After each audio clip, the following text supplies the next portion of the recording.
En Radio Portales de Valparaíso presentamos Revelando.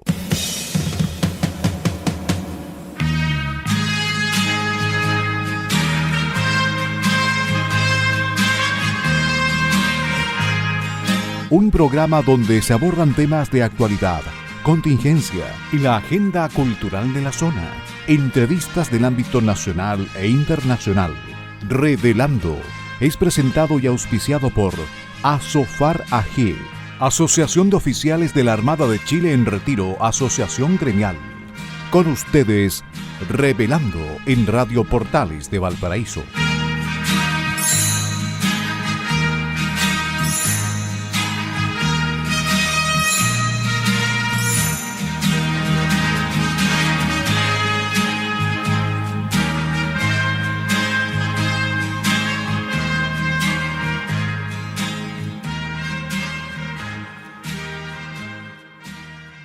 Queridos amigos de Revelando, bienvenidos a este programa de martes 17 de marzo del 2026, día de San Patricio. Así que tenemos a un integrante de nuestro grupo de tertulianos de santo. Así que, don Patricio Schiavetti Rosas, muy feliz santo. Él dice que muchas gracias, pero que no es santo. Bueno, no importa. Muchísimas felicidades. Que tengas un día súper bonito.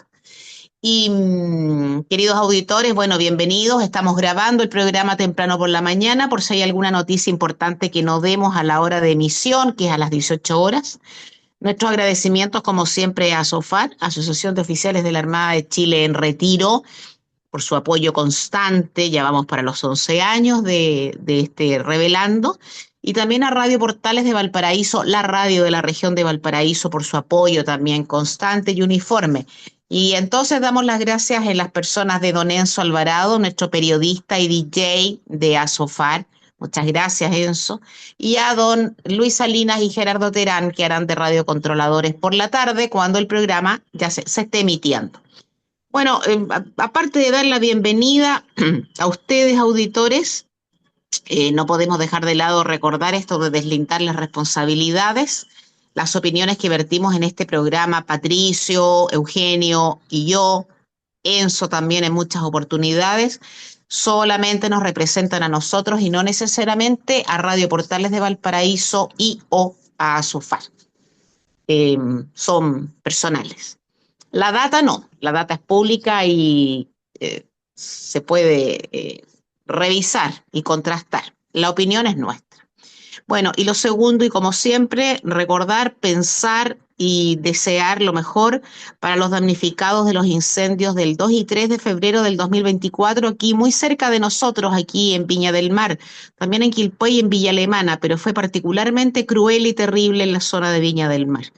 Entonces, como siempre, deseando que yo entiendo ya, o sea, sé positivamente que el ministro de la Vivienda ya se ha desplazado en varias oportunidades y empezó el ministerio y empezó él particularmente con una campaña que no es una campaña de propaganda, naturalmente, no es el ministerio de la propaganda esto, sino que es una campaña real para explicar a los damnificados lo que se va a hacer y cómo se va a hacer.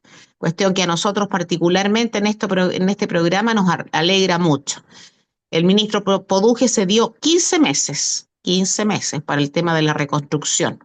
Han aligerado normas, hay nuevas autoridades, así que éxito, ministro, y lo mejor para ustedes que por perderlo lo perdieron todo, y además a 138 compatriotas que murieron en horrorosas condiciones esos días de incendio, y a los que recuerdan sus deudos, sus amigos, nosotros y las autoridades salientes nunca.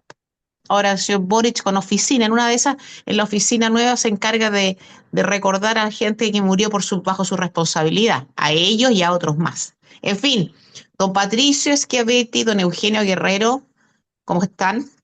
Bienvenidos. Buenos días, querida Pilar. Te agradezco mucho tu cariñoso saludo con ocasión de mi santo.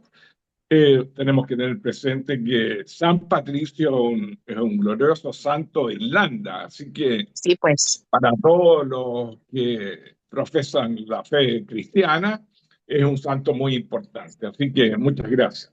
Y en cuanto al recuerdo de los damnificados, ya vemos un gobierno en acción con un plan de reconstrucción en que está contemplado la solución a la brevedad de los problemas de los damnificados, tanto en Viña del Mar, Quilpué, como Villa Alemana, y en la zona del Biobío y Ñuble. Así Mm. que esperemos que esas expectativas de los damnificados puedan concretarse a la brevedad, de manera que puedan acceder a esta vivienda digna y justa que tanto anhelan. Quiero partir, como es habitual en el programa, con la efeméride de un día 17 de marzo, una efeméride que nos proporciona al general de Carabineros Patricio Geldres Rodríguez.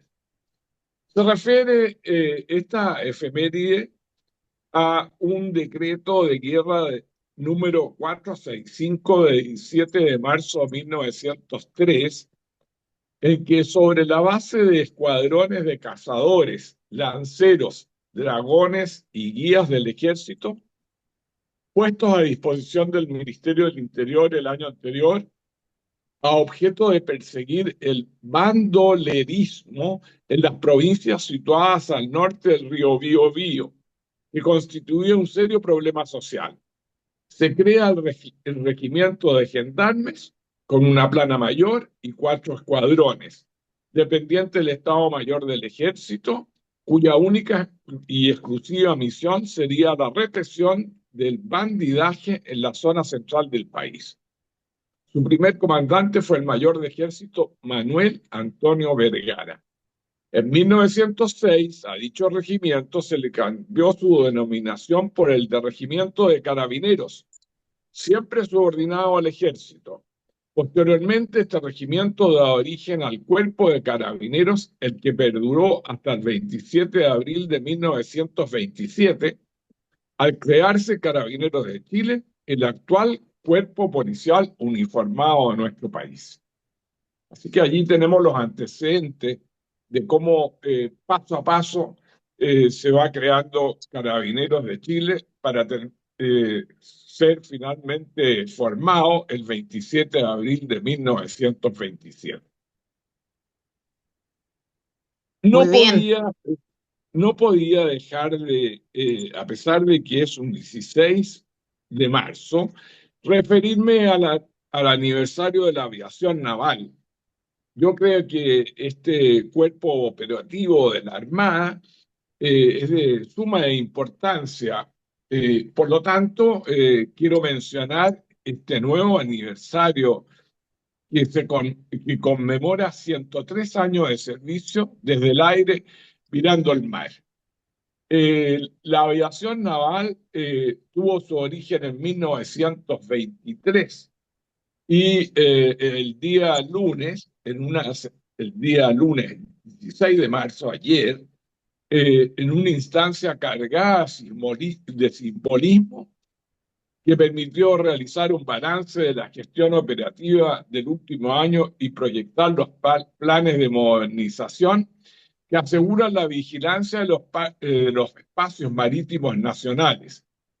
Durante su alocución, el comandante de la aviación naval, contraalmirante Luis Felipe Díaz, destacó que la especialidad creada oficialmente el 16 de marzo de 1923 bajo el gobierno Arturo Alessandri Palma mantiene inalterable su esencia basada en el compromiso de cada uno de los aviadores navales de servir a Chile desde el aire, siempre mirando al mar. Uno de los momentos más significativos de la ceremonia fue el homenaje al teniente primero Manuel Franco Mariotti, pionero, quien en 1919 protagonizó el primer vuelo de un hidroavión de la Armada en Talcahuano, y como parte del resguardo del patrimonio histórico se presentaron prendas de su uniforme original donadas por su hijo Edgardo Franque Correa, las que ahora forman parte del acervo de la especialidad. Así que vaya un saludo afectuoso del programa a todos los aviadores navales de Arica a Magallanes, los que orgullosos portan el albatros dorado en su uniforme Y este saludo se hace extensivo a todo el personal de aviación naval, mecánicos, aviadores, pilotos, etcétera, etcétera. Sí, me uno a esos saludos, Patricio, y yo entiendo que también tienes el corazoncito en la aviación naval. O sea, yo no sé en qué rama o especialidad de la Marina no tienes el corazoncito, pero entiendo que en la aviación naval particularmente. Así que también muchas felicidades. Sí, si me permite un momento, para mí la aviación naval forma parte de mi vida. Yo viví en el Belloto 5 años en la base aeronaval del Belloto, en una casa junto a la del capitán de corbeta Marcelo Lenis, que tuvo un final muy desgraciado, un accidente en la Janequeo en el sur, en que perdió la vida. Bueno, y mi padrastro fue el primer comandante de la aviación naval, así que tengo a los Mentor, los Pilatus, los Beechcraft, los aviones pegados en mi piel, así que por eso me emociona y hago este recuerdo de esta importante especialidad del Armada. Muy bien. Y como es habitual en el programa, Eugenio y Pilar, nos vamos a referir a los mártires de Carabineros de un día 17 de marzo. Un 17 de marzo de 1933, el carabinero Alfredo Fuentes Arriagada sufrió su muerte por asfixia por inmersión. Y un día 17 de marzo de 1990, el carabinero John Pablo Lagos Martínez fue herido a bala. A estos carabineros los traemos a colación y nos recordamos de ellos particularmente y hacemos un saludo afectuoso a sus familiares y a la institución de Carabineros, esta noble institución verde que vela por el control del orden público, el combate a la delincuencia y el narcotráfico. Así que a Sí. ellos nuestro recuerdo afectuoso y cercano. Sí, me uno siempre a ese recuerdo, o sea, nos unimos los tres aquí, los cuatro, al reconocimiento y al recuerdo de nuestros carabineros, de aquellos que juraron en algún minuto dar la vida por la patria si fuera así necesario y ellos así lo hicieron. Así es que, como siempre decimos aquí también, que sus almas descansen en paz y téngase presente que la muerte no es el final, por lo menos para los creyentes, que entiendo en Chile aún somos la mayoría. Y como parte de la pauta, nos debemos referir al plan de reconstrucción que presentó el presidente José Antonio Cast. Un plan de reconstrucción centrado en la baja de impuestos y subsidio al empleo. La iniciativa pone un foco especial en la certeza tributaria y la reducción de la burocracia para destrabar proyectos e inversión estancados. El Plan de Reconstrucción Nacional, presentado por el gobierno, busca agilizar la reconstrucción en las regiones de Ñuble, Biobío y Valparaíso, reactivar la inversión privada, fortalecer la creación de puestos de trabajo en todo Chile y ordenar las cuentas fiscales. La iniciativa, que será ingresada al Congreso en los próximos días, cuenta con más de 40 medidas y pone un foco especial en la certeza tributaria, la reducción certeza tributaria y la reducción de la burocracia para destrabar proyectos de inversión estancados. El paquete económico incluye beneficios directos para las familias, las pequeñas empresas y los adultos mayores, distribuidos en los siguientes puntos. Fondo de Emergencia y Reconstrucción. Se inyectarán 400.000 millones adicionales al Fondo de Emergencia transitorios para atender las necesidades derivadas de los incendios que afectaron las regiones de Ñuble y del Biobío en enero del 2026. Impulso al sector vivienda, IVA 0%, para reducir el déficit habitacional y movilizar el sector de 100.000 viviendas nuevas sin comprar. Se establece la eliminación del IVA a la venta de inmuebles por un periodo de 12 meses. Esta medida busca facilitar el acceso a la casa propia. Alivio para personas mayores. El cumplimiento con el programa de gobierno, el proyecto contempla la eliminación del pago de contribuciones para propietarios mayores de 65 años respecto a su primera vivienda. Reducción del impuesto a las empresas. Para fomentar la competitividad de Chile frente a los estándares de la OSDE, se propone reducir la tasa de impuesto primera categoría del 27 al 23% para medianas y grandes empresas. El subsidio del empleo más grande de los últimos 30 años. Uno de los anuncios más destacados es la creación de un subsidio macroeconómico al empleo formal. Este mecanismo funcionará sin barreras de acceso, permitiendo a los empleadores recuperar parte de las cotizaciones previsionales de sus trabajadores. Menos burocracia para mayor inversión. El proyecto incluye medidas para reducir la burocracia y los permisos críticos que hoy retrasan la inversión en el país. Reconstrucción y reactivación económica. La iniciativa del Gobierno para la Reconstrucción Nacional se sostiene sobre la base de que el crecimiento económico es el motor principal para el desarrollo del país.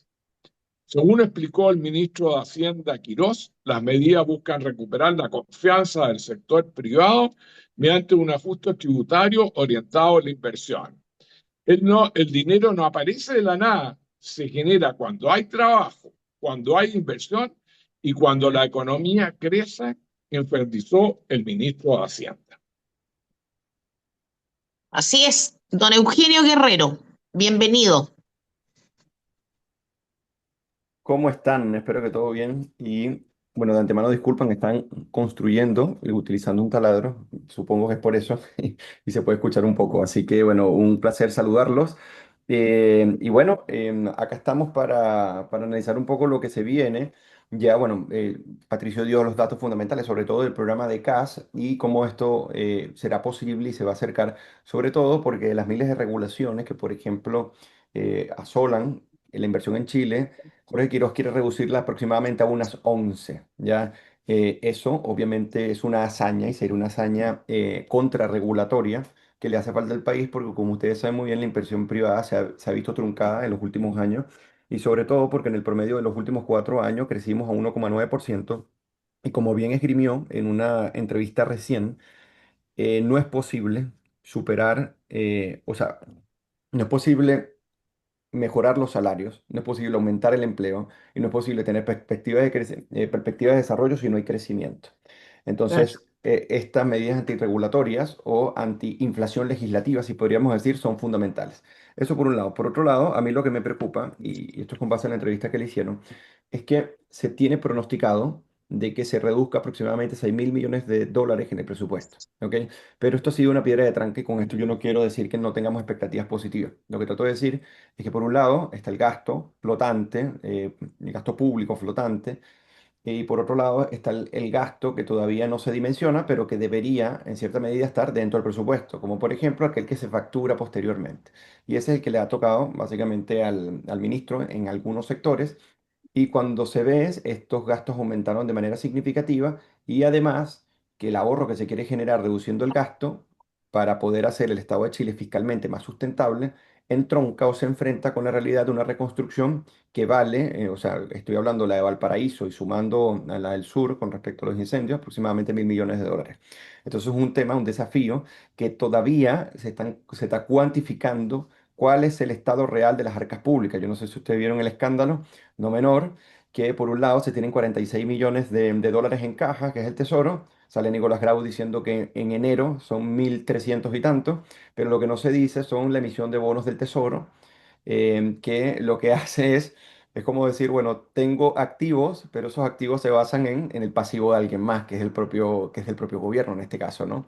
Porque emite bonos, al emitir bonos se busca financiamiento, en este caso tanto externos como internos, por encima de los 4.000 millones de dólares, si más no me equivoco, y eso deja a Chile en una situación fiscal no menor, porque un poco más de un tercio de la capacidad de endeudamiento ya hasta marzo es la que se ha ejecutado. Entonces esas son mis preocupaciones, Pilar y Patricio, porque estamos frente a un gobierno que ni siquiera, y esto lo hizo costumbre, ni siquiera se acostumbró a medir los presupuestos posibles con respecto a la recaudación por debajo de lo que nuevamente se torna como óptimo. ¿Por qué? Porque las expectativas en este caso hay que tenerlas a la baja porque nadie puede asegurar 100% la recaudación y eso te permite hacer pronósticos mucho más realistas a la hora de medir el presupuesto público en Chile, que como ustedes saben muy bien ha venido aumentando de manera significativa. Entonces, esas son las preocupaciones porque el plan de reconstrucción se viene. Yo creo que, o sea, yo pienso que José Antonio Gas es una persona bastante responsable, es una persona que está enfocada precisamente en resolver estos problemas fundamentales, pero yo no sé hasta qué punto va a poder hacerlo a la velocidad si la situación fiscal no se termina de esclarecer, porque él lo dijo, no ahora, sino que lo dijo un mes antes.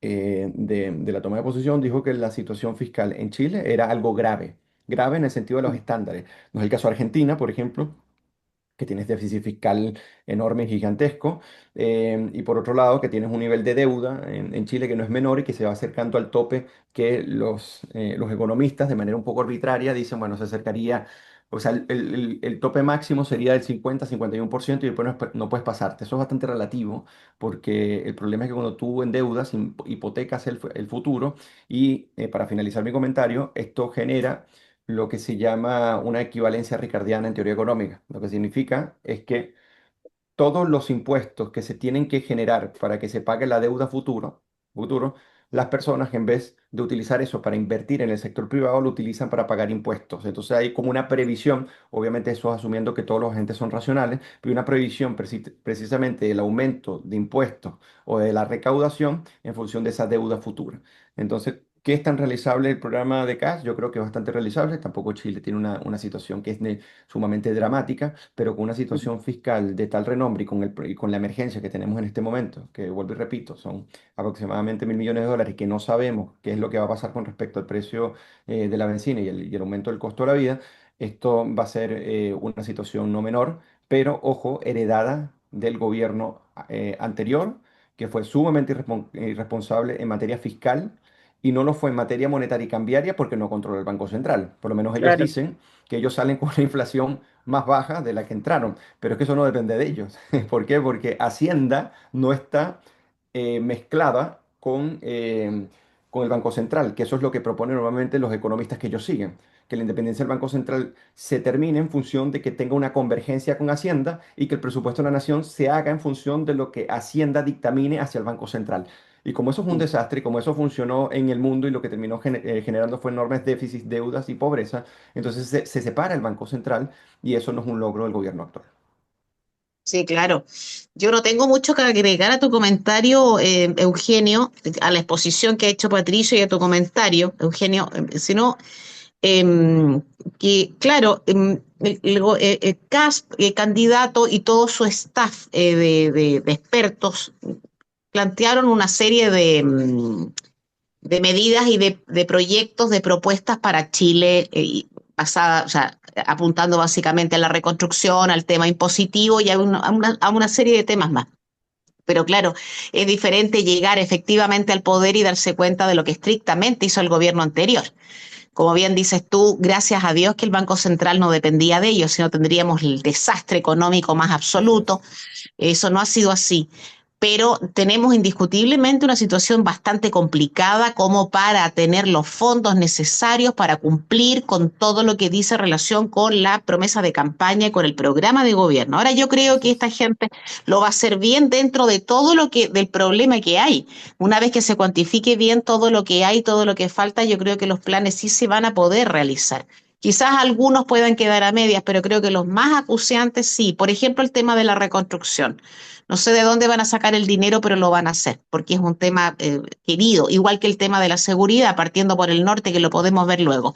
Pero nos pilló la hora y don Enzo Alvarado ya nos indicó que no nos queda nada para terminar el programa, el primer bloque. Así es que les propongo que vayamos a la pausa musical y como el día domingo fue la entrega de los Oscars en Santiago, en Hollywood, eh, y se recordó a Robert Redford y su reciente fallecimiento, y Barbra Streisand se encargó de recordarlo.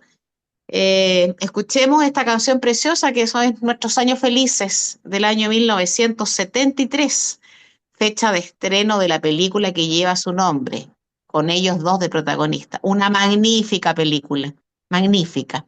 Así que vamos a la pausa de Way We Were y volvemos. Y hemos regresado, queridos amigos, después de escuchar una canción estupenda de Barbara Streisand, nuestros años felices, The Way We Were, en homenaje a Robert Redford, con ocasión de los premios Óscar, ceremonia que se celebró el día domingo pasado. Y a Sí. propósito de esta canción, queremos referirnos a los premios Óscar para compartir con los auditores un poco las películas que van a rondar los cines y si son adictos a la cinematografía, concurrir a verlas. La Academia de Óscar y Ciencias Cinematográficas realizó, como dije el domingo pasado, la edición 98 de los premios Óscar en el Teatro Dolby en Los Ángeles, California. Una batalla después de otra se alzó con 6 estatuillas, el mayor número recibido por una cinta en la gala, entre los que se incluyen mejor película, mejor director, mejor actor de reparto para Sean Penn, el tercero de su carrera, y mejor elenco, reconocimiento que se entregó por primera vez esa noche. La película Sinners, Pecadores, de Ryan Coogler, que arribó a la gala con un récord de 6 nominaciones, solo obtuvo 4, pero 2 de ellos fueron muy importantes. Mejor actor principal para Michael Jordan y mejor guión original para Ryan Coogler. Jessie Buckley mantuvo su favoritismo al obtener la estatuilla a mejor actriz principal por Hamnet. Y la sorpresa de la ceremonia fue el premio a mejor película internacional para la noruega Sentimental Value, que se impuso a cintas como El Agente Secreto y fue solamente un accidente. En la conducción estuvo Conan O'Brien y la película animada K-Pop Demon Hunters de Netflix hizo historia al obtener el Oscar a la mejor película de animación y mejor canción original por Golden. En la categoría de actuación de reparto, las estatuillas fueron para Amy Madigan como mejor actriz secundaria en Armas y Sean Penn como mejor actor secundario en Una batalla después de otra. Esos son los premios principales. Sí, yo vi la ceremonia de los Óscar, fue menos larga que en otras ocasiones, sí, menos larga. Estuvo menos ideologizada que en otras ocasiones, salvo locarios, como lo estábamos comentando fuera de micrófono, salvo locarios como el Javier Bardem, que llevaba la chapa de o sea, Free Palestina y no a la guerra, refiriéndose al tema de Estados Unidos, Israel e Irán. Ahora, es bien, porque a Bardem es antisemita, entonces tiene un problema gravísimo, porque cuando tuvo hijo su mujer, la Penélope Cruz, arrendó, por decirlo así, toda una planta del Cedros de Sinaí, que es el hospital judío más caro de Estados Unidos de Norteamérica. Ahí no tuvo problemas con los judíos, para que la mujer pariera tranquila. Un ala completa, perdón, el piso completo, para que no la molestaran en el trabajo de parto y nacimiento de los hijos que tiene. Pero llegó con las chapitas, que fue el único que lo hizo en realidad. Y aunque uno sabe positivamente que la industria de Hollywood es progre, son millonarios pero progres, porque claro, la progresía suena bonita desde las casas millonarias que tienen en Los Ángeles, California. Entonces, bueno, en fin. Pero estuvo bien, a mí en lo particular me pareció, una batalla tras otra, encuentro que es una película mala. A mí particularmente no me gustó nada, pero era previsible que ganara todos los premios. Y se dijo desde enero o diciembre que era la que iba a ganar, porque es la película que la lleva. Y Paul Thomas Anderson, que es su director también, porque están en esta onda de la progresía, en esta onda del wokismo, la mejor película. Sinners es lo mismo. Sinners es una película donde solo trabajan negros, una película enredadísima, porque es una película como de zombies, muy difícil de ver, una batalla tras otra también. Aunque yo opino que Sean Penn merecía el premio que le dieron, independientemente de que la película no me gustó, pero el tipo en lo que hizo lo hizo súper bien. Y tú te referiste a Valor Sentimental, que es la película noruega fantástica y totalmente recomendada. Es una película bonita, además.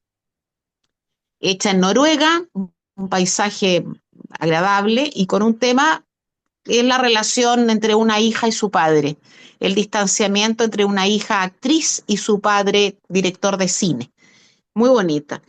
Y Hamnet y Jessie Buckley, ella lo hizo estupendo en la película.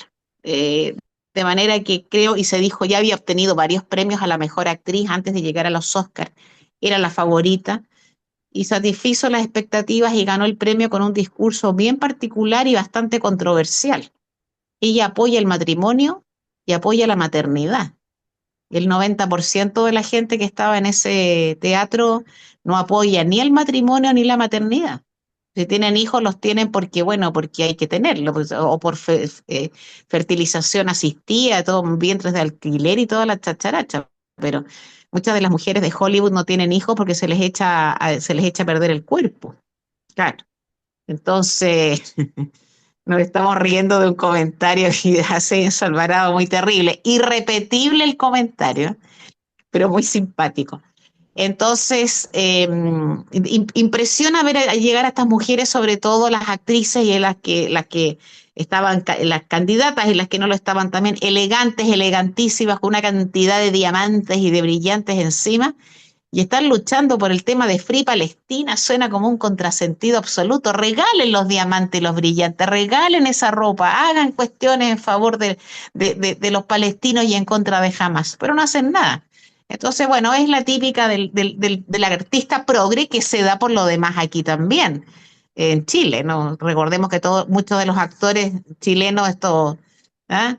O actores o pseudoactores dijeron que si salía Kast se iban de Chile porque no podían ser gobernados por alguien de la ultraderecha.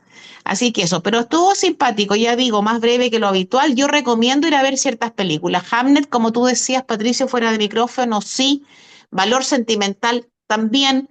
Una batalla tras otra, no. Sinners tampoco. Y una que es muy buena, que es brasilera, que es El Agente Secreto. El protagonista, Werner Moura, postulaba al premio como mejor actor. No lo obtuvo. Eh, que no lo ganó el Timothée Chalamet, entre paréntesis, porque lo castigaron, ¿eh? Por una película en que estuvo muy buena, Marte Supremo, pero bueno, ese es otro tema, lo podemos comentar en otro minuto. Así que amigos, vayan al cine, que hay películas para ver y para opinar con conocimiento con respecto a esto, que mal sigue siendo la gran cita, aunque a mí me gusta la de los BAFTA, la inglesa, la británica, pero bueno, está bien. Tema de marzo siempre. Sí, hay cine para todos los gustos, así que a los que les gusta ir al cine, vaya, porque según lo que le hemos recomendado, hay películas que no se pueden dejar de ver, como Sí, Hamlet. ¿Mm? sí. Y para continuar con la pauta, queremos irnos a la actualidad internacional y partir con la realidad cubana. Eh, Hemos visto en la televisión el dramático estado de la isla, que por novena vez sufre de un paro total de electricidad. Eh, los cubanos están cocinando prácticamente con carbón o Sí. escaso combustible. No hay combustible para los automóviles. La basura está en las calles en forma grotesca, nadie la retira. El régimen no sabe qué hacer. Entiendo que habrían conversaciones de Díaz-Canel con el gobierno de Trump para llegar a alguna solución del problema. Trump, con esas respuestas especiales que él tiene, dice que primero va a terminar con el tema de Irán y ahí se va a dedicar al tema de Cuba, que Sí. le gustaría que la isla fuera de él, digamos, como si él fuera, bueno, el dueño, parece que lo es, ¿eh? El dueño de todo el mundo. Así que triste destino para los cubanos, que están en la más grande miseria, pero ya la miseria más extrema, no tienen comida. Yo creo que las cuotas ya de comida ya no se las otorgan. Y ya hemos visto actos de protesta en las calles. Me recordaba en los días previos al 11 de septiembre del 73, con los cubanos tocando las ollas y protestando fuertemente. Así que vamos a ver qué es lo que pasa con la situación cubana, pero que está del extremo preocupante. Eugenio, gracias Patricio. Eugenio, Bueno, a mí me parece que lo que está ocurriendo es una respuesta muy favorable al discurso de Donald Trump. Obviamente, todo esto está pasando gracias a el empeño que tiene Donald Trump y, bueno, uno podría decir el positivo empeño que tiene en este caso en América Latina y en dedicarse a lo que no se dedicaron los líderes norteamericanos, a pesar del enorme daño que la dictadura le hacía a sus propios ciudadanos, ¿no? Entonces, en este caso, Trump, que ha sido bien criticado por muchos, resulta que es el único que ha alzado la mano las tropas y también la amenaza de intervención. Incluso, no sé si vieron las alocuciones, pero básicamente Trump ya está pidiendo un cambio de régimen a lo interno. Eso ha gatillado, obviamente, nuevamente la valentía del pueblo cubano. El pueblo cubano no ha dejado de protestar. Es un pueblo muy valiente. Las de presos políticos, ¿ok? Y este pueblo valiente, obviamente, si no hay armas y si no hay una especie de ayuda que permita que realmente el pueblo se autodetermine y no lo determine una narcodictadura, como es la cubana, entonces va a ser muy difícil. Ahora, yo no sé si ustedes vieron cómo empezaron a quemarse desde el Partido Comunista, ¿ok? sí, Cómo las calles comenzaron a tornarse, pero también cómo comenzaron a intensificar la tortura contra varios presos. Ya las imágenes no son menores y eso viene ocurriendo ya hace algún tiempo. Lo que pasa es que bueno, la comunicación de Cuba hacia el exterior es bastante complicado. A quienes estén interesados en seguir de manera pormenorizada lo que está pasando en Cuba, hay una plataforma que se llama Cuba Decide, que la está llevando Rosa María Payá, que es la hija de Osvaldo Payá. Básicamente podríamos decir como es como la María Corina, pero de Cuba, ¿ya? Ella está radicada en Estados Unidos y ha hecho una lucha bastante ferviente por los derechos en Cuba y también porque se quieren que hayan elecciones libres y democráticas. Y esto a mí me alegra porque yo lo que veo es que Marco Rubio y Donald Trump tienen un énfasis profundo porque está el tema Irán. Y el tema Irán está ocupando mucho más tiempo de lo que va a necesitar, porque ya lo comentamos acá, el caso de Irán no es como el ejército venezolano. El ejército venezolano, que como ustedes saben muy bien, está capturado por una narcodictadura y que son en su enorme mayoría unos inútiles que se han dedicado a robar a diestra y siniestra, me refiero a los grandes directivos y que no estarían dispuestos obviamente a dar sus vidas por ninguna revolución en la cual ni creen y que obviamente les benefició. El caso de Irán, como ustedes saben, es un caso distinto porque es una organización terrorista que fue entrenada por Yasser Arafat y lo que es la OLP Fatah en Líbano y que ha tenido objetivos hegemónicos en Irán desde hace muchísimo tiempo, entonces es un contexto distinto. Esto hace que Donald Trump dedique muchísimo más tiempo, obviamente, a Irán, que Israel esté protagonizando, porque es gracias a Israel, obviamente, que el operativo de Estados Unidos tuvo éxito sin la menor duda. Entonces esto hace que el escenario geopolítico con respecto al caso de Cuba sea bastante esperanzador, porque, y con esto cierro el comentario, no sé qué piensan Patricio y Pilar, ahora acá la amenaza de ataque es inminente. ¿Ya?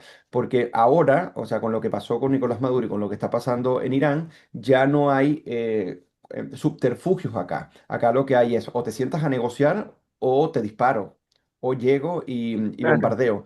Y eso es una advertencia a las dictaduras que ojalá Donald Trump pueda salir bien en las midterms que vienen ahora, que yo creo que va a ser un poco difícil, porque normalmente siempre castigan a los presidentes y bueno, obviamente los excesos y los abusos que ha ocurrido con el ICE, que han sido brutales. Yo no sé si todos los han visto, pero por ejemplo, no sé, a muchas madres con los niños manejando en una camioneta, de repente van y le rompen el vidrio y la sacan por la ventana frente a los hijos. Entonces, creo que la gente, independientemente de su estatus, tiene dignidad y tiene derechos, ¿no? Para que sean cuidados, porque la dignidad no pertenece a una nacionalidad, sino que, obviamente, hay que hacer un trabajo contra la migración irregular e ilegal, fundamental, y más en Estados Unidos, que obviamente hay un aprovechamiento brutal. Yo lo que me refiero es que esto también le ha afectado a Donald Trump, según he estado leyendo las últimas encuestas. Entonces vamos a ver qué pasa, pero ojalá continúe tanto el Senado como el Congreso dándole permiso y la autorización para el presupuesto, que en este caso se encausa para la causa de la libertad en América Latina, y que termine impactando de buena manera en Oriente Medio, porque vaya que lo van a necesitar Estados Unidos. Lo Sí, vamos a necesitar. lo comentamos en el programa anterior, el programa pasado, no estuvo Patricio relacionado con el tema iraní. El tema iraní no es el Sí, tema venezolano y tampoco es el tema cubano, son realidades completamente distintas. Y efectivamente Donald Trump dijo que iba a dedicarse a Cuba una vez que terminara con lo de Irán. Ahora, el tema cubano es un tema tan particular y tan complicado. Esta gente ha estado sometida durante 67 años ahí. así es. Son 67 años, son muchos años. Hay generaciones que no conocen nada más que la Revolución cubana. Y el otro día, escuchando a un par de exiliados cubanos que viven en España, decían muchos que hay gente que todavía piensa que la situación económica en Cuba es mala hoy porque no está Fidel. Aún añorando, es que es una cosa impresionante, o sea, culpando a Díaz Canel, pero añorando un régimen, añorando un personaje como Fidel.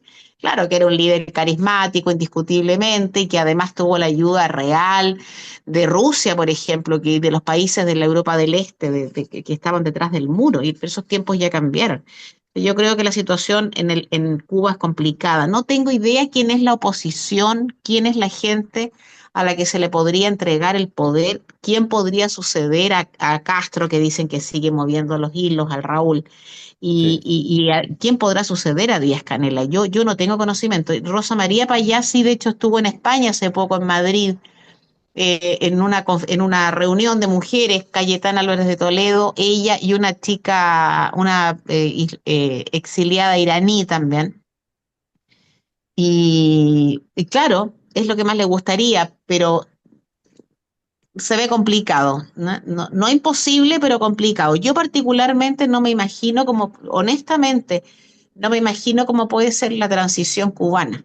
Todavía veo complicada la transición venezolana, Sí, todavía veo bastante. al régimen ahí, Sí, que es una cuestión, bueno, por lo menos Maduro ya no está, que es una cuestión súper importante, ese sí, personaje infausto ya no está, pero está Delcy Rodríguez y sus secuaces que son Maduro, ¿me fijas? así es. Todavía a uno le resulta difícil. Ahora, todos entendemos que la casa tiene que estar bien limpia para que pueda llegar María Corina Machado y su gente, está bien, eso es una realidad, pero si se ve tan particular la transición venezolana, más particular me imagino yo, o más difícil una transición cubana. Si esa gente, por último, los venezolanos tenían conocimiento de otra vida, Eugenio.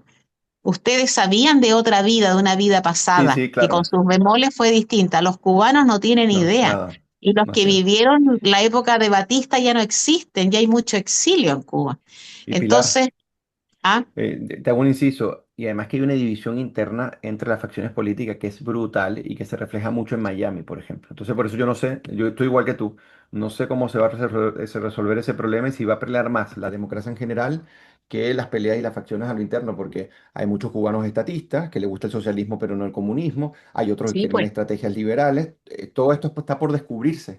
No sabemos sí. qué universo realmente político puede emerger de allí, pero te aseguro que va a ser mucho mejor que la narcodictadura asesina criminal de los Castro que todavía asola el No, país.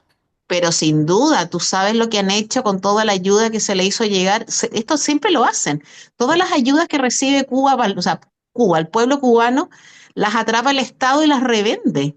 Si es así una es. cosa terrible, no se le entrega al pueblo. Después la Como gente va a hace comprar Hamas esas. en Palestina, como hace Hamas Claro, en Palestina. claro, justamente. Entonces tú ves cosas de Naciones Unidas, de la Unión Europea, y ves que te la están vendiendo en un supermercado cuyas utilidades son o para Hamas en el caso de Gaza o que son para el gobierno cubano en el caso de Cuba. Es una cuestión impresionante. Así es. Bueno, hay que ver, a ver qué pasa. Hay Sí, que observar, es una noticia en desarrollo. sí. Y mientras tanto, en el Medio Oriente, la guerra continúa y a mi juicio se ve de una no pronta solución. Irán no es Venezuela, tiene capacidad bélica. Por lo tanto, la guerra resulta mucho más difícil. Ya hemos visto lo que sucede en el estrecho de Hormuz, que están impidiendo el paso del petróleo. La consecuencia la hemos palpado, el alza de este petróleo de manera desmesurada. Hemos visto que Trump ha llamado a la OTAN que se integre a la guerra y la respuesta ha sido muy concreta. No hay interés ni de Francia, ni de Alemania, ni de Italia de sumarse a la guerra. Hemos visto, por otra parte, que Israel ha mandado fuerzas terrestres a Libia para combatir Hezbollah. Por lo Al tanto, Líbano. sí, al Líbano, me equivoqué, sí, al Líbano para combatir Hezbollah y no solamente entonces están empleando cohetería y drones, sino que fuerzas terrestres, tanques. Por lo tanto, la guerra continúa, se desconoce dónde está el nuevo líder religioso de Irán, el Jomenei. Se presume que habría sido herido y cuentan las noticias, no hay mayor fundamento de ello, que habría salido a Rusia para una operación quirúrgica gracias a la ayuda de Putin. eh, Han seguido los ataques a embajadas americanas en distintos lugares como Dubái y otras partes, así que esta guerra, a mi juicio, no va a ser de corta duración y se ha mostrado el poderío en cohetería de Irán de manera seria y, y grande. Sí, oye, qué pasará con las células dormidas que tienen los terroristas islamistas en Europa o en Estados Unidos de Norteamérica o en Australia o en China, no en China no, o en la India, en el Japón? ¿Qué pasará con esas células dormidas de gente que está esperando a que le digan así para actuar? Y que lo comentaba yo ayer, y no es precisamente gente que parezca árabe, que la barba, que anda con el kefir, no, no, no, gente que se ve igual que uno y que son islamistas, terroristas. Ese es un terror que tiene Europa, ¿eh? Yo creo que no solamente, o sea, no es por no apoyar a Trump en esto, ni a Israel, yo creo que ahí hay un tema que dice relación con estas cuestiones. Europa ha sufrido atentados terribles. Hace poco se conmemoró el 11 de marzo de Madrid, la voladura de los trenes en la estación de Atocha. Entonces, y ha habido otros atentados. Entonces, yo creo que los europeos tienen miedo de actuar en contra de Irán. En algo así. Bueno, además tienen el tema del suministro del petróleo, pero tienen miedo, tienen terror. Claro, si más no me equivoco, cuando, por ejemplo, hay una persona que se mete con Irán públicamente, se le declara, si más no me equivoco, es una fatua, ¿no? En el sentido de que es un Mm, atentado, entonces cualquier persona que pertenezca a la yihad, ya como la Guerra Santa, puede ir y perpetrar un atentado contra esa persona.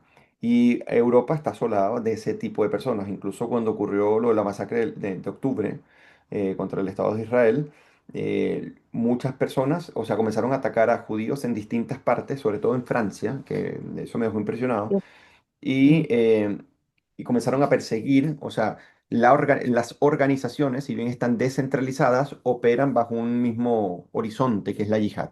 Entonces yo estoy de acuerdo con Pilar, porque ¿qué pasa con esa gente cuando esa gente comienza a ser activada y catalizada bajo el terrorismo? Porque las mezquitas, no todas, pero en enorme mayoría, según los sí, reportes de inteligencia que uno puede ver en sí, la prensa, lo que hacen es afirmar que los imanes, pues sobre todo la postura salafista, que son los más radicales de todos. O sea, tú los ves dispersos eh, por toda Europa y que ellos siguen como la ideología o la visión de Hassan al-Banna, que fue el fundador de los Hermanos Musulmanes, que al final se terminó convirtiendo en una organización terrorista tan fuerte que tuvo implicancias e incidencia en todo el mundo. Entonces es un gran mm, susto y un gran miedo porque es una forma también, Pilar, de presión de las propias poblaciones europeas. O sea, ¿cómo así no es. incido yo en el conflicto del Medio Oriente? Porque tengo mi propia población posibles terroristas. Eso debe ser espantoso. Sí, pues así es. Oye, y mientras tanto, Pakistán atacó Afganistán. Sí. Pakistán y produjo 400 muertos en una tragedia impactante. Así que vemos que la guerra está diseminada en el Medio Oriente y es una cuestión de nunca acabar y es una noticia en desarrollo que vamos a tener que seguir comentando con los auditores. Así es. Bueno, no son buenas noticias, no vamos a terminar el programa así muy alegremente, lamentable. Nos queda como consuelo que somos un país muy austral y estamos lejos de, bueno, hoy día no hay nada tan lejano, pero estamos algo lejos de eso. Y nos quedamos con San Patricio. Muchas felicidades, Patricio. Lo pases bonito, celebra con un pisco sour en un ratito más. ¿Vas a tomar Y cerveza auditores, irlandesa? bueno, no, tendría que tomar cerveza, tienes razón. Ya, cerveza en un pub que hay por aquí. Amigos Perfecto. auditores, buenas tardes, que tengan una estupenda semana. Muchas gracias. En Radio Portales de Valparaíso hemos presentado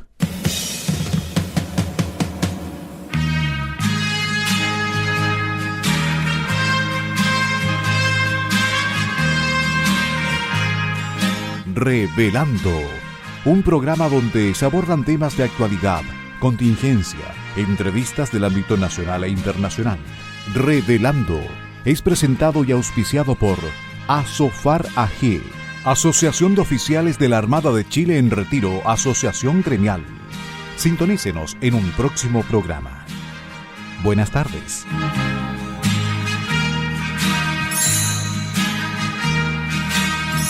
Las opiniones vertidas en este programa son de exclusiva responsabilidad de quienes las emiten y no representan necesariamente el pensamiento de Radio Portales de Valparaíso.